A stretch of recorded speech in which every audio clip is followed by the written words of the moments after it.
Aldi Saputra dan MR, dua dari puluhan pelaku perampokan modus tawuran, dibawa ke Polsek Pelaju Palembang. Keduanya ditangkap polisi di Palembang dan Banyuasin. Mereka teridentifikasi polisi setelah meminta keterangan saksi dan korban yang melapor. Menurut tersangka, mereka merampok seorang pengendara motor dengan cara itu di Jalan Kapten Robani Kadir, Kelurahan Talang Putri, Pelaju Palembang, Minggu dini hari kemarin. Korban dilukai dengan sajam hingga luka parah. Polisi masih memburu pelaku lain.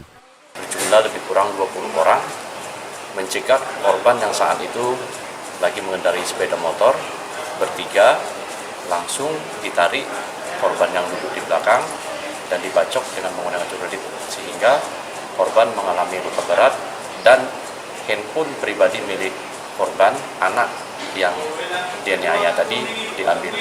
Tersangka terancam hukuman 7 tahun penjara. Yudi Kiswanto, Kompas TV, Palembang, Sumatera Selatan.